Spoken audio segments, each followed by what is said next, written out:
Assalamualaikum, salam sejahtera semua. Selamat datang ke Dedok My Channel. Depan saya ni adalah sebuah Saga BLM 2010 dan dalam video ni saya akan tunjukkan kepada anda semua cara pasang diode bagi Proton Saga, ataupun kat sini dia tulis diode kalau anda tengok dekat Shopee ataupun Lazada, dia tulis harness relay atau starter relay diode. Okey, jadi diode ni untuk Saga BLM dan FLX dia menggunakan jenis yang sama. Jadi macam mana nak pasang diode untuk Saga ni? Nak pasang diode ni sebenarnya kita kena pergi, kita kena buka pintu passenger depan.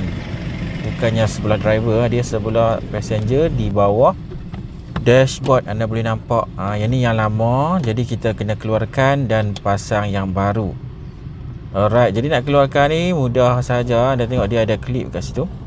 Kalau anda nak guna sebelah tangan pun boleh, tiada masalah. Janji anda boleh capai kat bawah ni lah. Kalau anda rasa susah, mungkin kena pakai dua belah tangan.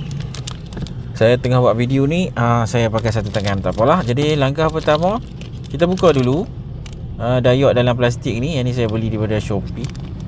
Dia bungkus plastik macam ni je kan. Kita kena buka dulu plastik, kemudian kita letak di tepi lah. Mudah untuk kita capai sekali lagi waktu nak buat pemasangan.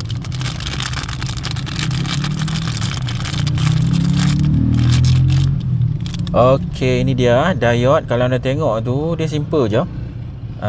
Dia ada gripping untuk kita pegang cabut. Okey, kemudian dia ada label kat situ sikit. Sebelah sini kalau anda tengok, dia ada metal plate tu kan. Jadi kita tengok angle mana nak pasang, pastikan sama lah angle tu sebab dia ada lubang untuk klip. Jadi nak keluarkan, kita tekan klip macam ni. Dia punya klip tu tekan, kemudian tarik. Alright, saya guna sebelah tangan ni, suka sikit lah, tapi boleh je sebenarnya. Kita kena tekan dan tarik kuat-kuat sikit. Cuma hati-hati jangan kita tarik terlalu kuat sehingga tercabut wire. Pastikan tekan dulu klip, kemudian tarik macam ni. Untuk pasang yang baru ni mudah je. Kita masukkan saja, kemudian tekan sehingga bunyi klip. Alright, macam tu. Ni make sure dia ketat. Jadi selesai pasang, selesai replace. Ini je cara dia macam mana nak pasang diode ataupun starter relay diode bagi Proton Saga BLM ataupun Saga FLX. Dia pakai diode yang sama. Jadi diode yang lama ni kalau anda rasa masih lagi boleh pakai, kita simpan spare part.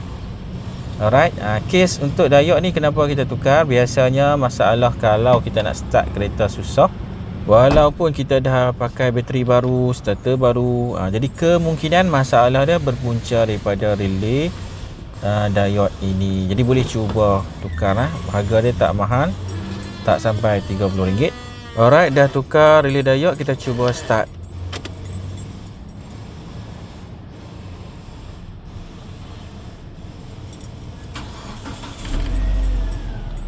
Alhamdulillah, sekali start je dah okey. Jadi kemungkinan masalah kereta saya ni dekat relay lah. Sebelum ni dia susah nak start. Okey, jadi kalau anda pakai Proton Saga BLM ataupun Saga FLX, anda mungkin ada masalah susah nak start. Starter anda dah tukar baru, bateri pun dah tukar baru, fuse semua anda dah check okey. Jadi cuba tukar benda ni. Ini nama dia starter relay diode ataupun harness relay.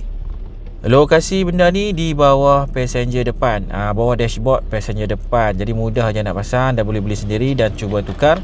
Mana tahu masalah kereta anda susah nak start tu berpunca daripada benda ini.